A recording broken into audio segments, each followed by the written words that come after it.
आज आपण थोडं आहाराविषयी माहिती घेणार आहोत. नमस्कार, मी श्रीकांत चन्नापटन.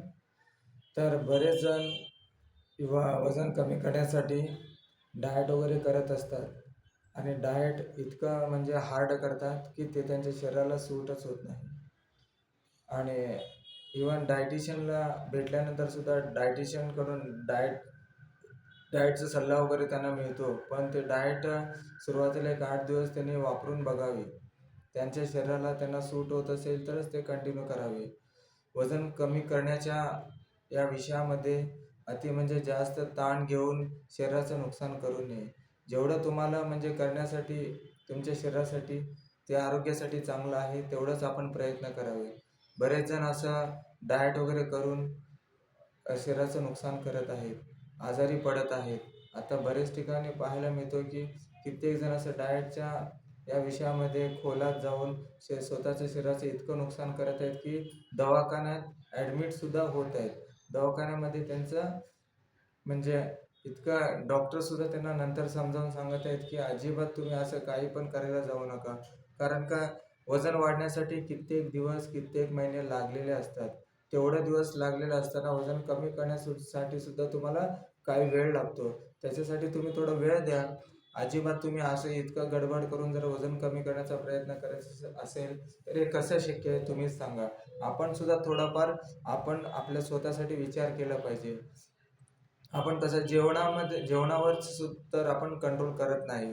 जे काही आपल्याला डोळ्यासमोर दिसते ते आपण जे आवडीचा पदार्थ असेल तर त्यावेळेस आपण स्वतःला थांबवू शकत नाही. तेव्हा तर आपण इतकं खातो की ते म्हणजे अजिबात आपण तिथे कुठे कंट्रोलच करत नाही. असं होता कामा नये. यासाठी आपण वजन कमी करायचं आहे ना, तर आपण चांगलं म्हणजे योग्य नैसर्गिक मार्ग अवलंब करा. याच्यासाठी सकाळी थोडं लवकर उठा. पहाटे तुम्ही 4 वाजता उठा ना, तुमचं वजन बघा तिथंच ते 20 ते 30% वजन कमी झालेलं तुम्हाला दिसेल. पहाटे 4 वाजता उठलं की तुम्हाला दिवसभर उत्साह वाटतो. तुमच्या शरीरातलं ऊर्जा, तुमच्यातला उत्साह संध्याकाळपर्यंत कायम असते. तुम्हाला अजिबात थकवा येत नाही. तुम्ही पहाटे उठत नाही आणि सकाळी अगदी 8, 8:30, 9 पर्यंत झोपी राहता.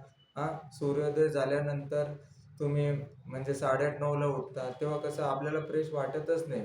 कारण पूर्वी बघा पूर्वीचे जे कोणी म्हणजे आपले आजोबा म्हणा, आपल्या आजी म्हणा, जे कोणी पूर्वी सकाळी पहाटे उठायचे त्यांचं तब्येत बघा किती टणटणीत आहे. आज तरी 100 वर्षापेक्षा जास्त तंदुरुस्त आहेत. त्यांना कोणतेही औषधं लागत नाही.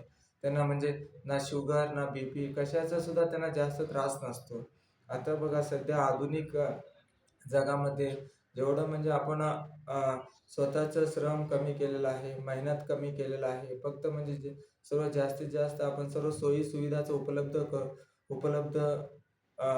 उपलब्ध करून त्याचा उपयोग करून घेतो. त्यामुळं आपल्या शरीराला मेहनत कमी झालेली आहे, श्रम कमी झालेला आहे, हालचाल कमी झालेली आहे. याच्यामुळे काय व्हायला आपण जे काही अन्न घेतो म्हणजे भरपूर प्रमाणात असं म्हणजे कार्बोहायड्रेट्सचं, फॅट्सचं त्याच्यामुळे त्याच्यात भरपूर उष्मांक असतात.